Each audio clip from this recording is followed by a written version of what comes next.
guys, and for today's video, Hyundai X125, ito yung part 2 karugtong nagkaroon ng tunog piston slap sa kanyang motor. At the same time, ito yung pinaribor natin dahil ito ay nagkaroon ng puting usok sa kanyang makina. Sana guys, medyo nagabihan tayo. Dala na rin is sobrang busy ng pinaribura natin na machine shop. At the same time, tinanggal ko pa yung mga gasket sa kanyang block at saka sa kanyang makina. So syempre guys, i-practice mo natin trabaho. Ipakita ko sa inyo kung paano natin i-assemble ang ating mga piston rings. Sa ating piston is meron tayong 4 na piston rings, including na pang 5 ang ating oil skipper, no? Isang oil skipper o wave na ring, 2 oil ring na manipis, at 2 compression ring. Siyempre kapag nag-assemble tayo ng piston guys, piston kit pala, ay natin i-assemble ang kanyang wave o expander ring, no?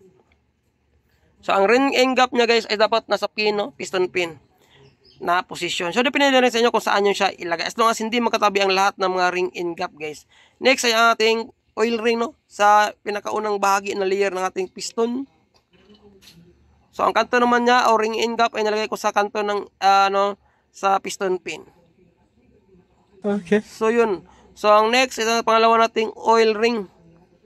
Sa ibabaw naman bahagi ng ating expander ring. So dyan naman ilagay sa kabilang kanto ng ating piston pin. So ang purpose guys ay para hindi magkadikit sila, no? At hindi basta-basta makapenetrate yung oil sa ating combustion chamber. Mas maigi is malayo ang kanilang ring end gap, no? Yun. Okay. Basta double check na lang guys na hindi lumalabas yung ring natin para hindi maputol pagpasok natin sa ating liner. Next, ang ating palang unang compression ring, kulay itim. Mayroong number yan, no? Letra, no? Dapat nakaposition yan sa itaas. Yun, no? Yung letra yan guys. So pinili kong itim kasi ito yung nakasanayan ko, at the same time is medyo makapal yung kulay itim. At nasa ibabang malakas na pressure guys, no? At hindi basta-basta makapenetrate ang ating oil na nangagaling sa ating makina. So ang kanyang ring end gap guys ay nasa gitna, no? Yo, nasa gitna. Depende na sa taas o sa baba nyo ilagay. So next naman ang ating pangalawang compression ring o top compression ring, yung kulay puti. Siyempre, yung letra is nasa taas pa rin naka-position guys. O number na makita nyo sa kanyang piston ring end gap. Yung hindi makita guys. Pero ox lang yung importante is malagay nyo sa ibabaw yung kanyang numero o letra. So, ang kanyang ring end gap naman ay nakaposisyon sa itaas. Yung may IN. So, yung may IN, kung makita kayo nyan is, yan po ay intake position ng ating piston. Nasa taas na position ng ating balbala. Halimbawa, boss, loads, idol, walang ngayon, dot lang arrow. Siyempre, guys, sa exhaust yan, no? Tandaan nyo, exhaust po kapag dot or arrow ang makita natin sa ating piston. So, kapag IN naman, nasa ibabaw yan, ibig sabihin, intake. So, okay na ang ating mga ring end gap at tama natin pagkabit ng ating mga rings. Ang next step ay, siyempre, guys, ikabit na natin siya sa kanyang connecting rod. Okay. Basta yung ring end gap guys, ulitin ko lang, dapat hindi magkatabi kasi ang piston natin ay unti-unti ang iikot sa loob ng ating liner. Ayos. So tapos na natin ma-assemble ng ating piston ring sa ating piston. So ilagay na natin ang ating piston sa kanyang connecting rod. So huwag nyo kalimutan guys na distansya yung mga ring end gap, no? Para maiwasan natin magkaroon ng pagdikit sa kanila. Kasi once na dumikit ang ating mga piston ring, possible magkakos ito ng oil leakage sa ating combustion chamber at magkaroon ng puting usok possible sa ating combustion guys. Maaaring magiging backjob ang ating trabaho guys kung sakaling didikit ang ating ring end gap sa ating piston. So ganun lang po ang tips at advice ko guys, lalo na sa mga baguhan at nagpaplano mag-DIY sa kanilang motor. So huwag kalimutang ilagay yung 2 lock guys sa both ends, may lock yan o piston retainer lock. Napaka-importante po talaga na huwag natin kalimutan lagyan din na ng oil o lubrication ng ating piston every time tayo nag-assemble ng block at saka piston para mabilis at smooth ang pagpasok ng ating piston sa ating cylinder block. Lalo na ito ay rebore guys, no? So possible is medyo may konting higpit ang ating piston sa ating liner.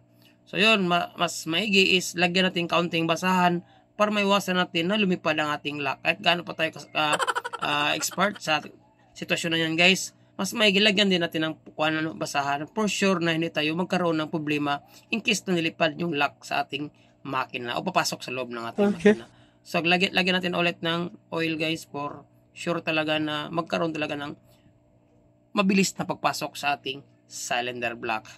Mas maigi na rin maraming oil kaysa counting oil. Total, atin naman ipupunasan yan pagkatapos natin mapasok sa kanyang cylinder block. So next step natin gawin guys ay ilagay na natin ang kanyang base gasket, no? Ang base gasket na nilagay natin ay original guys. Ang advantage po ng original na base gasket, kahit gaano pa kahigpit o katigas ang pag-lock natin sa ating apat na nut, sa ating cylinder head, ay di basta-basta magkaroon ng expand o mapupunit ang ating gasket sa ating base gasket. Usually kasi kapag mga lokal o class A na mga base gasket, kadalasan nangyayari guys ay nag-i-expand yan. Whereas kung original natin yung gamit ay hindi basta-basta nagkaroon ng pag-expand yan guys. Yan po ang advantage kapag original ang ating base gasket na ikakabit. Siyempre napakamura lang po ng ating base gasket. Yan po nakahalaga ng 30 pesos lang, no? At mamibili natin yan sa mga original parts na nagtitinda tulad ng mga Dismark guys, no? Sa Dismark ko yan binili mismo yung base gasket na yan. So next ating gawin ay ilagay na natin ang ating piston sa ating cylinder block guys. So basta yung guide ng mga piston ring ingap guys, huwag niyong kalimutan na nakadistansya yan. Tapos yung dalawang lock ng ating piston pin, double check nyo rin, no, kung nasa tamang position ba. Kasi napaka-importante po talaga na yung lock guys, ulitin ko lang. Kasi maka-experience din tayo ng mga minsan na tayo ay nakasunod sa ibang trabaho ng mekaniko na nakalimutan ilagay yung lock. Possible maaaring masira ang ating liner guys, or magkaroon ng blow by, no, o loose compression sa ating cylinder block. Kasi malaking disgrasya po kapag nalimutan natin ilagay yung dalawang piston lock sa ating piston pin. So advice ko lang po sa inyo guys, lalo na sa mga nabaguhan pa lang at nagpaplanong mag-DIY na ayusin ang kanilang motor. Lalagay naman ng piston at saka sa ating block guys, kapag na-feel nyo medyo mahigpit yung pagpasok, huwag nyong pilitin, no, at i-double check nyo mga bawat piston ring guys. Possible kasi may ibang ring na luluwa sa kanilang paglalagyan, para maiwasan natin na magkaroon ng problema o komplikasyon. Kung sakaling pilitin natin ipasok yung piston sa ating liner, i-check lang natin ang ring guys. Possible mapuputulan tayo ng piston ring once na pinilit natin ipasok. Baka kasi mayroong mga piston rings na lumundag guys at hindi natin makikita. Yan lang po ang advice ko guys, lalo na sa mga nagpaplanong mag-DIY at nagpaplanong at sumubok mag-ayos ng kanilang motor guys. So nakita nyo naman guys, no, yan po ang itsura ng ating liner pagkatapos natin siyang ma-rebore. Hindi ko man napakita sa inyo ang itsura ng kalubloban ng ating block. Ang importante, nakita nyo naman sa ibabaw na na-rebore natin ang ating cylinder block. Dala na rin na medyo gabi na rin natin na-assemble ang kanyang motor guys. At medyo pagod na rin ako, no. Kaya nakalimutan ko i-video yung kalubloban ng ating liner pagkatapos natin siyang ma-rebore. Ang importante is nasilip nyo naman sa taas na bahagi. So ikot-ikotin lang natin ang ating piston guys sa ating block para makita natin na smooth ang iyang pagbaba at pagtaas, no. Kasi kapag medyo may katigasan yan, possible yung piston ring is lumulundag. Possible din kapag lumulundag sa liner, mapuputol po siya. Yan po ang tatandaan kapag smooth ang pagtaas at pagbaba ng ating piston ay naipasok natin ng tama ang ating piston ring na ikinabit sa ating piston. Wow! Ayos. Siyempre guys, before natin i-install yung cylinder head, ay ipapakita ko naman sa inyo ang ating kung paano natin ginrind at valve lapping ang ating valvula. So pag valve lap nating valvula is dalawa ang ating gamiting grinding compound, yung coarse at saka fine. Coarse muna natin gamitin sapagkat ito ay kailangan una nating ilapat sa ating valvula kasi maraming mga matitigas na carbon sa ating valve seat, sa ating valvula. So yun muna ang unahin natin coarse. Pag malinis na ang ating unang gamit na coarse, ay siyempre next nating gamitin is ang fine para sa pinali ng ating surface ng ating valve set o sa ating valve stem o sa ating valvula. May nagtanong, no, na hindi ko makalimutan kung pwede ba hindi i-grind ang valvula. Mas may i-grind guys kasi yung mga carbon yan ang dahilan kung bakit magkaroon ng singaw ang ating valvula. Mahirapan maka-close at the same time walang persa ang ating motor kapag hindi natin i-valve lap ang ating mga valvula. Compulsory o required talaga, no, kapag tayo ay nag-top overhaul is papalitan natin ng valve seal. Pagkatapos natin gumamit ng coarse na grinding compound, next natin ilagay is ating fine para sa pinali ng ating valvula para makuha natin ang tamang linis at kintab ng ating valvula guys. At the same time, yung ating valve seat is malinis na rin. Dapat ang dalawang yan is malinis para pag close open ng valvula is napakasilyado guys at wala talagang kasingaw-singaw. At makakuha pa tayo ng tamang air at saka fuel mix sa ating carburetor. Yun po ang benepisyo ng pagbabalve lap sa ating cylinder head. Kung wala kayong barina na pang valve lap guys, ox lang kahit rubber. Mataas na rubber, pwede nyo ikutin no? At ilagay nyo sa ilalim. Tapos ikutin nyo lang balbula hanggang sa ito ay magkaroon ng paglinis sa ating valve set. So, depende na rin sa inyo guys kung anong mga diskarte nyo as long as ma-valve lap nyo o mag-grind ang ating valvula. Yun ang napaka-importante guys. Sa akin kasi barina lang ginagamit ko kasi madali lang at hindi abot ng mga 10 minutes tapos na natin pag-grind. So, yan po ang pinali ng ating pagbabalve lap guys. So, yun. Tapos na rin ang intake, tapos na rin ang exhaust. So, yun na pinali, napakaputi na, wala na yung kulay itim, carbon-carbon na nakadikit sa ating valvula. Yun, yan po ang pinali natin. Pati intake, yun, malinis na rin, wala na mga carbon na nakasabit. Next thing gawin is linisin natin gamit ang gasolina. Para makita natin ang totoong itsura ng ating pagbabalve lap. Hangin na natin ng kaunti. Para ba talagang kadumi-dumi guys, no? At malinis ang ating pagbalik sa kanyang valve set. So, siyempre, linisin nyo rin ang kanyang valve set guys, no? Kasi meron ng mga natitira mga grinding compound. So, kapag malinis na, next natin gawin, huwag nyo kalimutan maglagay ng valve seal. So, ang nilagay ko guys ay double spring, no? Maganda kasi yung double spring kasi kapit na kapit na talaga ang ating valve stem at hindi basta-basta tatagas sa ating combustion chamber yung oil sa loob ng ating cylinder head. So, ganyan lang po ang magkabit ng valve seal guys. Itulak nyo lang sa kanyang valve guide. Napakadali lang. Kasi yung valve guide is nasa gitna lang yan. Tapos, yung valve seal is ipatong nyo lang siya. Ganyan lang po kadali kung paano magpalit ng valve seal. You know, meron tayong full video nito guys, no? Pag dismantle, assemble ng cylinder head. So, kapag meron tayong oras, i-edit natin yon at gawa natin ng video. Baka may maghahanap kung paano mag-dismantle, assemble ng cylinder head ng XR-yung 25 at kung paano ito grind. I-grind pala. So yun, ilagay na natin ang dalawang valvula natin guys. Pagkatapos malagay ang dalawang valvula, ay ibalik na natin ang kanyang spring, no? Kanyang compression spring. So sa ating cylinder head guys, ay isa lang po ang ating compression spring, no? May mga motor na dalawang compression spring. Kadalasan is yung mga 100cc, 110cc. Pero sa Honda 125 guys, ay isa lang po ang compression spring, no? So yun, ganoon lang po pagbalik ng valve lock. Gamit lang tayo ng valve breaker. Kung walang valve breaker, DIY na lang. So yun, kompleto na guys. Siyempre, ang pinaka-last at pinali para sure natin na walang singaw is lagyan natin ng gasolina ang kanyang intake manifold. At i-check natin kung wala bang tagas. Ito yung pinaka-importante guys, no? Kapag tayo ay nagbabalve lap, kung i-check natin kung meron bang tagas. Wala. Yun, success guys, walang tagas. Yun kasi, napalinis natin ang tama ang ating valve set at the same time ang ating valvula. So next naman ay ang kanyang exhaust. Lagyan natin ng kaunting gasolina at i-check na rin natin. So yun, malinis na siya guys, walang tagas. Surbol natin ito na maganda ang minor at resulta ng ating pag-top overhaul. Amazing! Tapos natin mag-grind ang cylinder head guys at masimbol at papalitan ng valve seal. Next thing gawin is ilagay na natin ang chain guide, no? So makatapos ng chain guide, ang kanyang cylinder head gasket ang ilagay natin.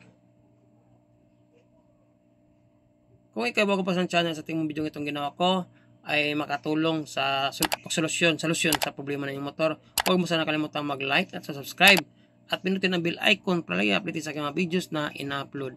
Maraming salamat.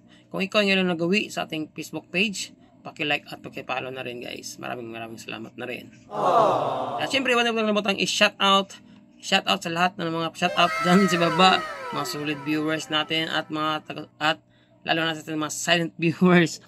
So, shoutout kay Roger Mata, kay Vincenzo Flores, kay Willie Asas, kay Ariel Ong, kay Erwin Ramos, kay Nick Lozada, at saka kay Jano, no? Yun naman guys, sa ating cylinder head is mayroong 4 na washer, no? Isang bronze na washer at saka 3 magkapareha. So yung bronze na washer guys, ilagay natin sa may oil passage sa ating cylinder head. Yung sa right side na bagay sa ibaba, no? Sa ibabang bahagi pala. Kasi dyan po papasok ang ating oil at dyan natin i-check pagkatapos natin mapaandar ang kanyang makina. So yan po ang posisyon ng ating washer na bronze sa ating cylinder head. Siyempre yung tips ko guys kung paano natin higpitan yung cylinder head, ikis-ikis lang no. Both ends lang yan. Tulad na sa video guys, ikis-ikis lang. Kasi ang advantage niyan is magkaroon ng tamang lapat ang ating base gasket at saka cylinder head gasket guys. At hindi pa siya tumagilid kung sakaling hindi natin matama ang paghigpit ng ating 4 na nut sa ating cylinder head. Tips ko lang guys, so nasa sa inyo pa rin yan kung sundin nyo o hindi. So yan, tapos natin malagay ang kanyang 4 na nut. Higpitan natin ang 2 stud bolt guys. Huwag natin kalimutan yan kasi kapag nalimutan natin higpitan yan, magkaroon ng moisture o leaking sa ating tagiliran sa ating cylinder head. Siyempre yung base gasket at saka head gasket mapiktuhan guys kapag hindi natin higpitan ang 2 stud bolt na yan. Tapos makita natin yung top o letter 10 ng ating magneto at nakatap na rin yung piston at siyempre yung cams guys may play. Ibig sabihin nakatap na rin yan. Saka natin ilagay ang ating camshaft sprocket. I-double check lang natin ang mga chain guide niya nasa tamang position siya guys no. At hindi magkaroon ng tagilid sa ating timing chain sa ating mga chain guide. Possible kapag tumagilid yung chain guide at saka tensioner chain guide, mapuputol po ang ating chain guide. Pag nakatap na yung piston at saka yung magneto natin guys at syempre nakatap na rin ang ating cam lobe, mapabilis po ang ating pagpaandar. Dapat po hindi late or advance ang ating timing ng ating camshaft sprocket kasi mapiktuhan po ang performance ng ating motor. It's either hard start siya or magkaroon siya ng mahina ang pwersa. So yun, nakatap na ang ating timing mark. So ibig sabihin nakatap na rin ang ating piston. Yan po ang palatandaan guys. So cylinder head naman meron siyang timing mark at saka sa camshaft sprocket meron timing mark. So dapat nagka-coincide yan para hindi tayo mahirapan makuha ang ating timing guys at mapabilis ang ating pag-andar sa ating motorsiklo. So ilagay na natin ang 2 bolt. Kapag malagay na natin ang 2 bolt, saka natin i-release ang ating tensioner tosser guys. So yun, napakadali lang po ang pag-assemble guys no. Lalo na napakadali lang sundan ang ating dinemo na pag-assemble. So yun. So kapag may higpit ng ating timing chain, i-double check lang natin guys kung hindi ba siya lawlaw. Kasi kung lawlaw yan ay possible hindi nagkaroon ng pagtulak sa ating chain guide. So maaaring mabali ang ating chain guide guys. Kapag okay na yon ang ating timing chain, so saka natin higpitan ang 2 bolt na yan. Dapat hindi po natin kalimutan higpitan ang 2 yan at focus tayo sa trabaho guys kasi kapag hindi natin higpitan yan, maaaring mag-release ang bolt na yan at mahulog ating camshaft sprocket. Marami na po ang nangyayari ng ganyang senaryo guys. Ang mapiktuhan din ang ating balbula once na lumundag ang ating camshaft sprocket. So i-check lang natin ang timing ng ating balbula o valve clearance. So dapat side play lang guys wala siyang up play. Pareha din sa ilalim.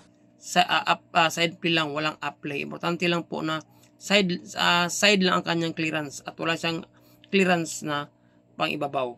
So ox na yun guys kapag mga ganitong design ng mga motor. Except po sa mga Suzuki na mayroong washer ang kanilang rocker arm. Hindi tayo makakuha ng kanyang clearance unless kung hindi natin bibigyan ng counting up play. Pero kapag mga Honda guys, no need na nating lagyan ng up play. Side play lang. So ikabit na natin yung carburetor, takpan natin na patatakpan para paandar natin ang kanyang motor guys. Okay. Ayos. So ito na, nakabit na natin ang kanyang karburador at natakpan na rin natin ang kanyang balbula, yung valve tappet cover. So ang pinaka next natin gawin is i-check natin ang compression guys. Dapat may hangin o pressure na labas dyan para ma-make sure natin na okay ang ating pagkabit ng piston at saka yung pag-timing ng ating balbula is nagka-coincide. So ilagay na natin ang kanyang spark plug since okay na yung compression. So loose read up lang yung spark plug guys no at na-convert na ito ng malaki. So D8A na ang kanyang spark plug guys. So yan po ang segunda ng standard spark plug ng mga XR125 kapag ay na oversize na. So check natin maya ang kanyang pump guys, oil pump na galing sa baba kung mayroon bang oil passage sa pasok sa ating cylinder head. So on natin ang kanyang susi. At ito na yung time na paanda rin natin siya. Yun, nakauna, umilan na kanyang neutral at paanda rin natin. Ayun, umandar na siya no? So paanda rin natin ulit guys kasi mababa yung minor.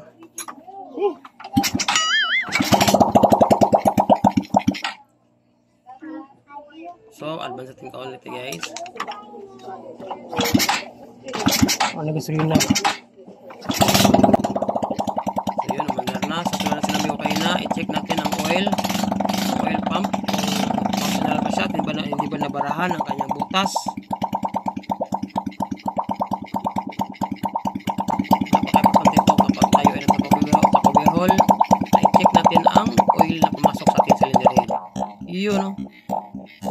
lumabas ng tagas guys, ibig sabihin is functional ang kanyang bomba at hindi nabarahan. Pagkatapos ating malinis ang kanyang makina. So every time tayo nagtatap overall guys, make sure talaga na workable ang ating oil pump sa ating cylinder head. Kasi kapag hindi yan o nabarahan yan, masisira po ang ating rocker arm at saka camshaft. So after sa guys, ngayon ang next ating gawin is siyempre ikabit na natin ang kanyang air cleaner, ang kanyang muffler, para marinig na natin ang ating pinali ng trabaho kung naging okay ba ang ating pag-top overhaul at pagparibor. Kung nawala na ba yung ingay na parang tunog piston slap, na parang tumataginting tunog jolen. Para rin sa inyo guys ang tunog ng kanyang makina nang hindi pa ito natin naparibor o nabaklas. So, yan po ang tunog ng kanyang makina guys, pakinggan nyo.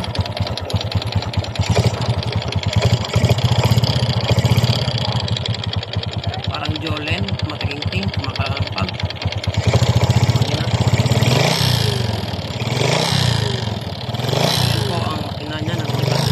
At naparibor okay tunog. Ito yung makina guys, pagkatapos natin siyang maparibor at mapalitan ng piston, pakinggan nyo kung mayroon makababago.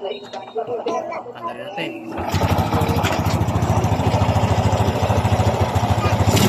Ayan guys, wala mag-ingay na tulad din natin parang jolen. Oh my God! Wow!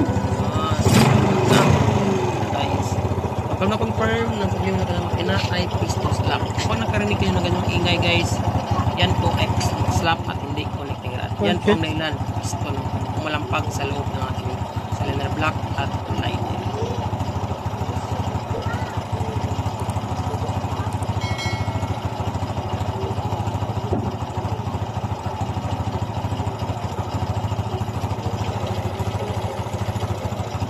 Yung usap na yan guys, yan po ay oil no, o crudo na ginamit ng reboring machine para sa pag-rebore natin. Okay. Yan lang guys, sa araw na ito no, maraming salamat. Sana magtunan kayo. See you sa aking next video. Ride safe. God bless. Ayos.